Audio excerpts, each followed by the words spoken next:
Greg And it's from? Kowalewski, Kowalewski. And your title? Resident Forester, Michigan State University Forestry Department. Okay. And where are we today? Right now we're at Rossdale Seed Orchard in Albion, Michigan. It's one of 6 properties that the Kellogg Forest Crew manages as an Ag Bio Research Center. And what's happening here today? What's happening today is we're thinning an operation. Just like your garden, every once in a while we need to come in and remove some of the trees so the other ones have room to grow. So today we're row thinning white spruce trees that were planted in, I don't know when they were planted.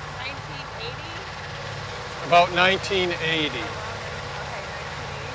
So these are white spruce planted around 1980. So this is for their health and well-being. This is a forest genetic plantation. So there's 4 trees per plot or 4 trees per geographic source, and it's replicated several times. What we do is we come in and we take out every other tree in a plot, so we're leaving 2 trees per plot in each rep.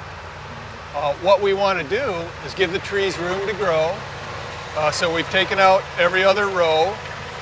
That fuel material or biomass is going to go to MSU, to the MSU boiler. Wood energy is carbon neutral. We cut the trees, we burn them in the boiler, we do create carbon, but we grow more trees that sequester carbon. So we're carbon neutral. When we burn coal, we're adding carbon to the atmosphere. So whenever we can supplement wood chips with the coal, we can balance some of that carbon offset that comes from burning coal. And so you're cutting them down, chipping them, and they're going to be transported back To the MSU boiler. There's 4 boilers, and one is a fluid bed boiler, and they can put green chips in directly in the fluid bed boiler. And actually, the cost per BTU is cheaper for the wood chips than for the coal. The problem is the pile's twice as big, even though it's cheaper per BTU, and they can't push those in fast enough to make enough energy. That boiler is not designed to burn wood chips. The other 3 boilers are pulverized coal. The only way we can use wood is to make torrefied pellets first with a torrefaction reactor. Can you use these for torrefied wood? I mean, for the... Most certainly. We have long-range plans that we've submitted to the university. Ray Miller, Dr. Miller, is the leader in that plan, along with the forestry department and bioengineering. What's the name of that?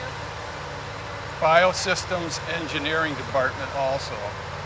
We want to put in a torrefaction reactor, test those in the boiler.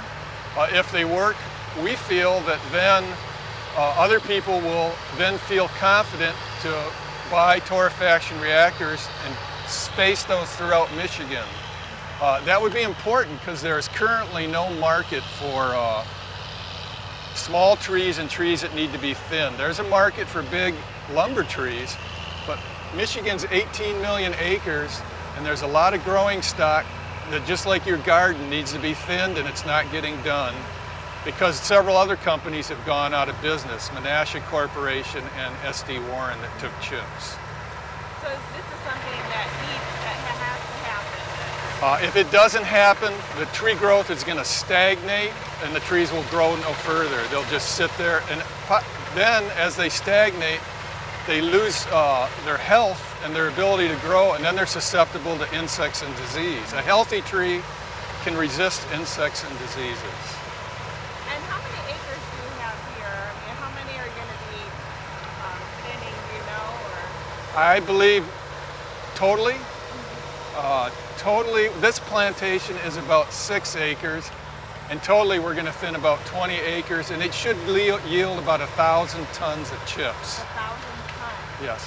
And currently the boiler is using 70 tons per day of biofuel, mostly wood chips, but some of the grasses and other things that the researchers are working on. Do you know if a lot of those wood chips are coming from MSU properties, or are they coming from all over? We cannot supply a steady supply of 70 tons per day from MSU properties.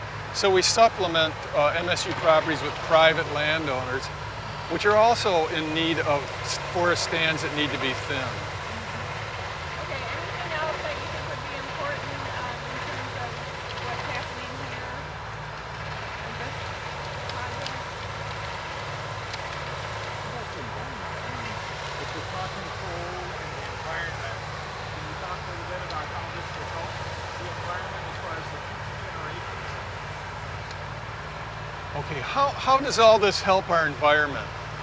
When we use wood chips, we're carbon neutral. We burn chips, we add carbon to the atmosphere, we grow more trees. If we could supplement the boiler more and use torrefied pellets, every ton of chips we use, every 2 tons of green chips that we use in the boiler, we take a ton of coal out of the system. So the more we can use this, the more we can balance our carbon in the atmosphere. More carbon means potential of global warming. So obviously very important to the environment. Okay, the national biomass equations that we were working on, why are those important to Michigan and the nation? Those are important because once we have biomass equations that are accurate, we can estimate biomass, then estimate carbon. Think about carbon when we estimate that throughout the nation as a bank account. If we cut wood and grow more wood, our bank account is balanced, we're carbon neutral. If we can grow more trees than we cut and harvest, we gain on our bank account and we remove carbon from the atmosphere. The problem comes when we're burning coal, which is adding carbon to the atmosphere, and the trees that are growing can't sequester enough carbon to balance that. So it makes our bank account run in a deficit. So we have too much carbon in the atmosphere. So we can tie that back to what Greg was talking about yesterday too. So that'll be good. Anything else in terms of? That's what you wanted to add to yesterday. Yeah, I wanted to add that to yesterday. Yeah, so that's what we. No, that's what you just talked about. We're gonna add